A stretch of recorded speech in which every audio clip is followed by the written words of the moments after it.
I've got some troubling news about England's royal family. Princess Anne did not raise her voice. She did something far more alarming. She pushed back her chair, stared once at the sealed file lying open before her, and walked out. No farewell, no explanation, only the hard sound of the door closing behind her. Because inside those records was a secret plan linked directly to Meghan, and what Anne had just learned threatened to turn a private royal dispute into a battle over access, influence, and the monarchy's future.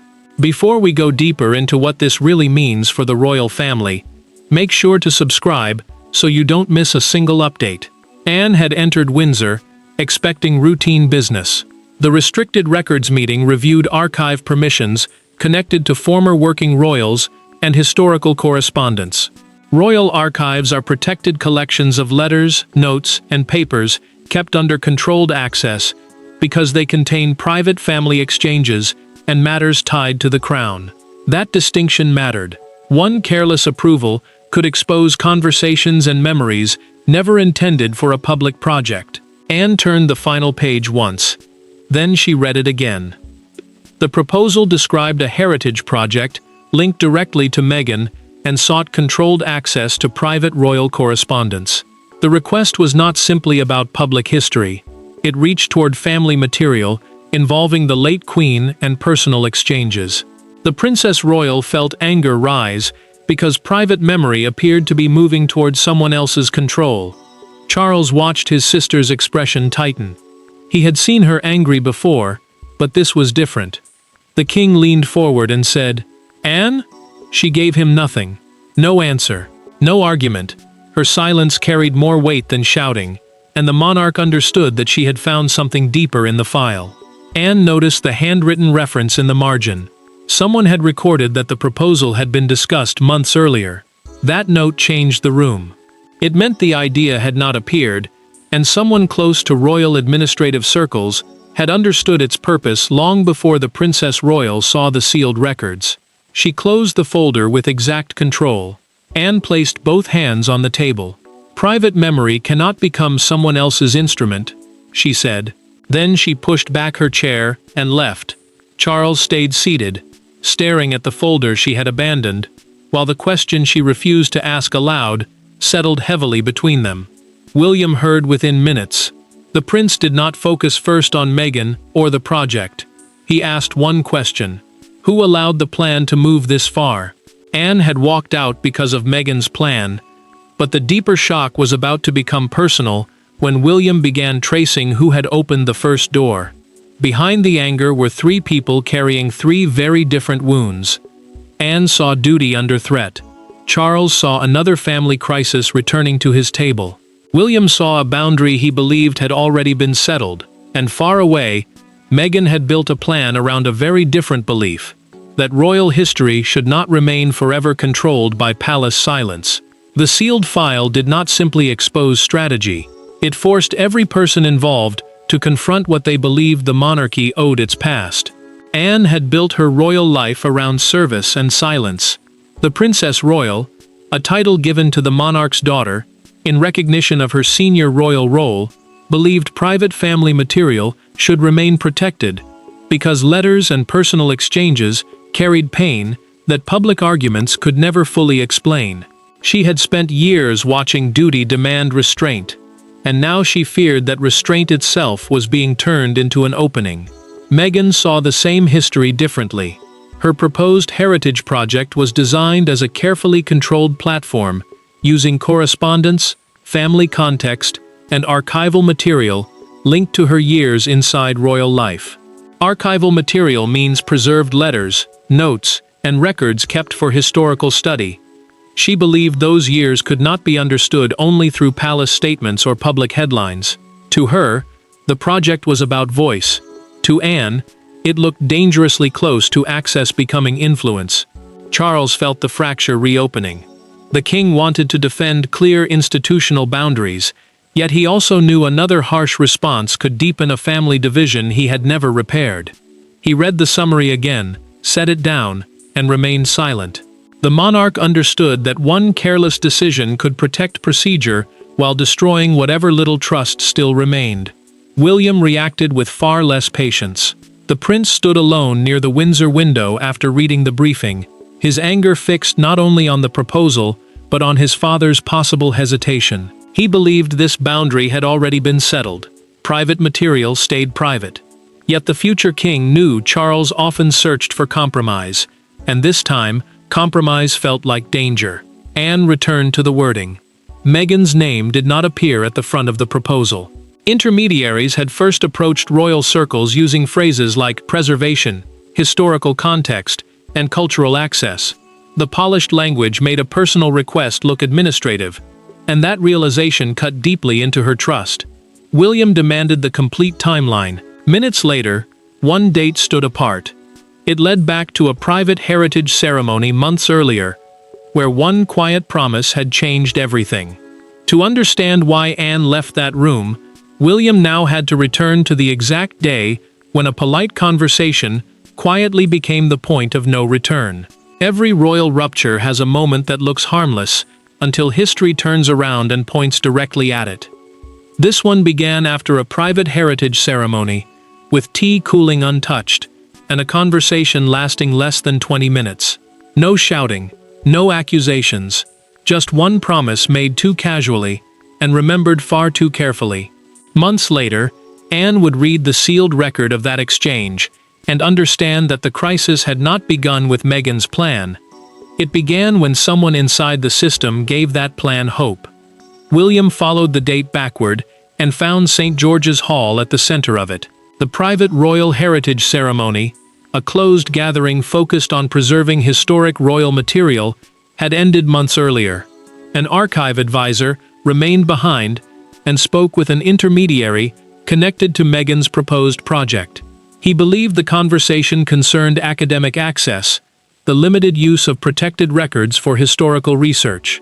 The advisor chose one sentence badly. He said a limited request for historical correspondence could be considered under the right framework. Historical correspondence meant preserved letters and written exchanges kept, because they carried value beyond the moment in which they were created. To him, the words meant a formal application might be reviewed. To the intermediary, they sounded like permission to move forward. Meghan received the account through a documented project briefing sent after the conversation. She read the summary twice and felt something shift. For the first time, the Duchess believed a door closed to her might open through procedure rather than another family discussion. She told her team to develop a structured proposal. Hope replaced hesitation, and that hope would later become the very thing Anne feared. Anne discovered the detail in the sealed record. Her name had been mentioned informally during the exchange as someone known to respect heritage preservation. The Princess Royal felt the betrayal. She had never approved the plan. She had never offered access. Yet her reputation for protecting history had been used to make the conversation feel safer than it truly was. Charles reached the follow-up note moments later. The king removed his glasses and read the line inviting a structured proposal. No law had been broken. No secret order had been signed. But the monarch understood the damage. One careless assurance had created an expectation the family was never prepared to honor. Anne closed the file. Paperwork was no longer enough. She requested one private meeting, face-to-face, with Meghan and no advisor between them. The file had explained how the door opened, but Anne was no longer interested in documents. She wanted to hear Meghan defend the plan without a single advisor standing between them. When Anne entered the room, Meghan was already standing. There were no aides, no secretaries, and no prepared statement placed between them. The Princess Royal remained near the door for several seconds before asking one brutal question. "Tell me what you intended to take." Meghan's expression hardened immediately. She had expected resistance. She had not expected to be spoken to as though the plan were theft.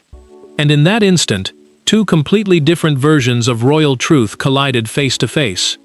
Anne closed the door behind her and refused the chair beside the table.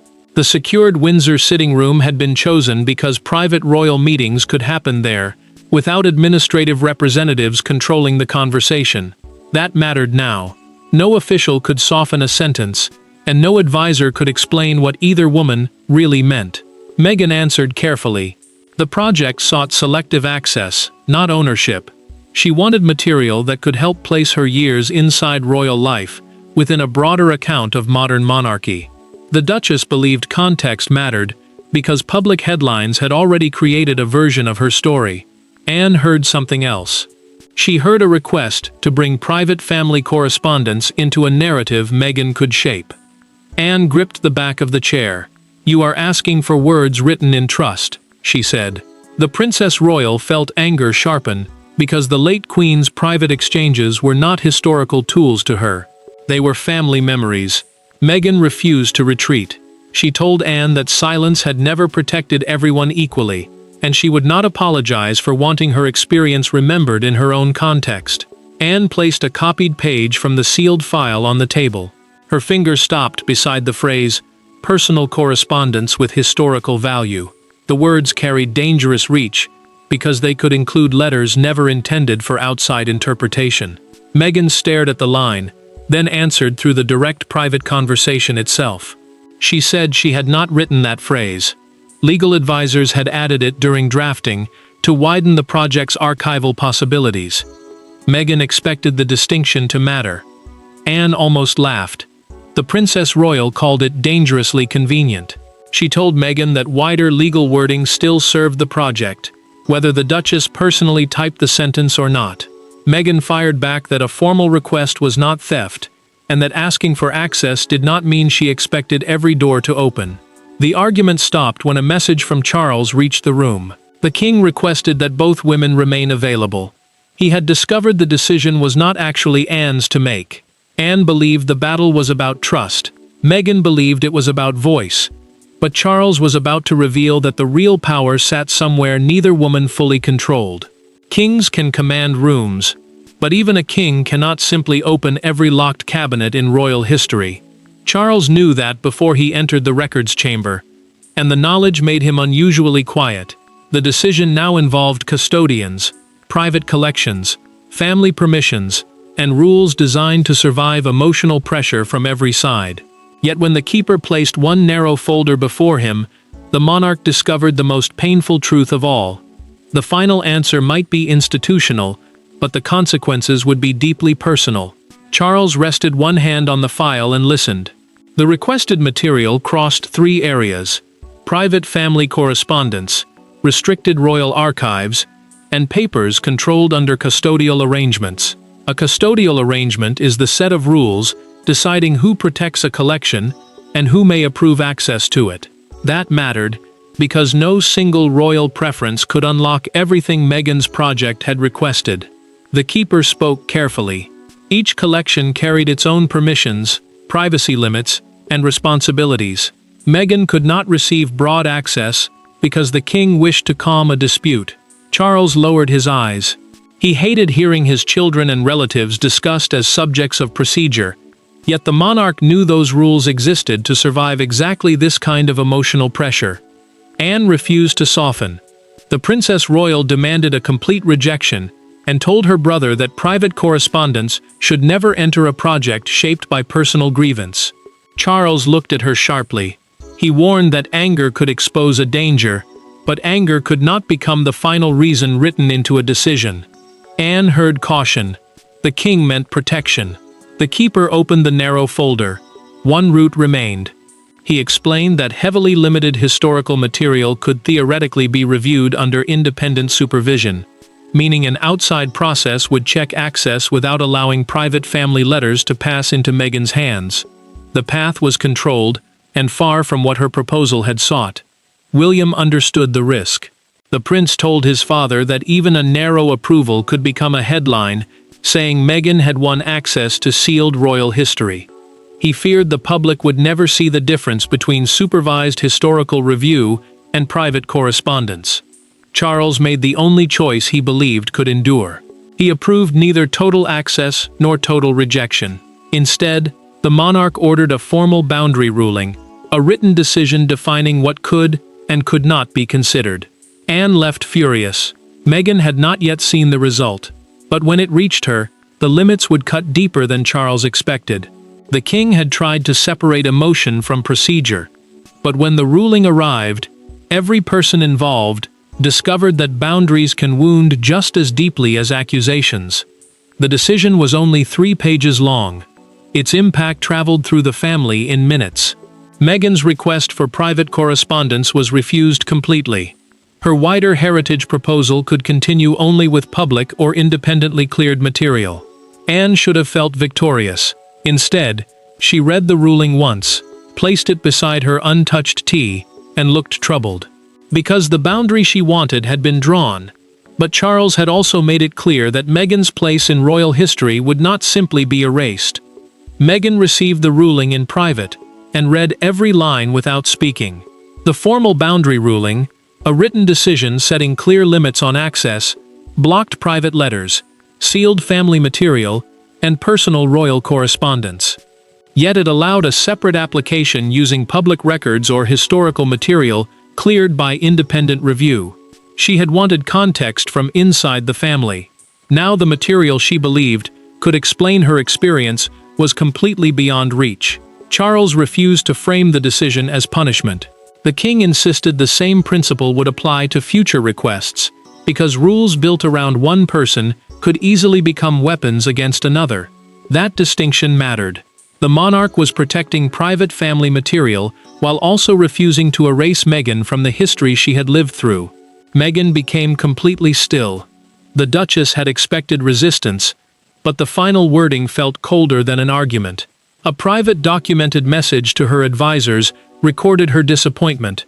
Without personal correspondence, she feared critics would again say her account lacked proof. Still, she understood the ruling had closed the door. Anne felt no triumph. The Princess Royal sat alone after the briefing until William entered. She admitted quietly that protecting the archive did not repair the family. The prince heard the sadness beneath her anger. He knew she had won the boundary she demanded, yet victory had left her facing the same broken relationships. William then found one added clause. Charles had required future archive requests involving living royals or minors to include direct consultation and written reasons. The future king understood immediately. The clause closed the loophole created after the heritage ceremony. No informal promise could again create false hope before those affected even knew a request existed. Anne received a private message that evening. Meghan asked for nothing to be reversed.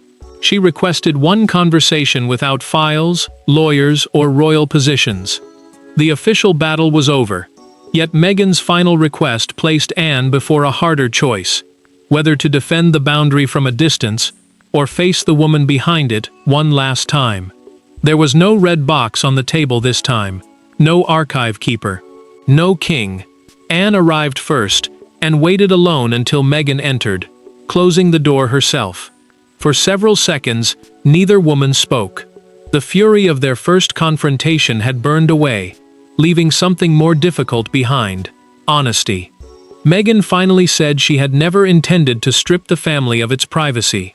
Anne answered that intention was not the only thing that mattered. Then, for the first time, both women stopped defending positions and began explaining wounds. Anne had agreed to the meeting on one condition: no representatives, no advisors, and no attempt to reopen the formal ruling. The record's decision, the written boundary that had blocked access to sealed family material, would remain untouched. Meghan accepted immediately. She had not come to bargain, threaten, or demand another private exception from the family she had already left behind. That difference changed the room immediately. She wanted the Princess Royal to understand why the project had mattered to her, before anger turned every motive into suspicion. Meghan spoke carefully. The Duchess admitted that leaving royal life had created a fear she rarely stated so plainly. She worried official history would describe her through statements, headlines, and other people's records while her own experience carried less weight. That fear mattered, because once a royal story hardened into public memory, changing it became almost impossible. She wanted her voice to survive the version written around her. Anne listened without interrupting. Then the Princess Royal admitted something of her own. She had watched private family pain become public material again and again, each exposure leaving less space for grief to remain personal.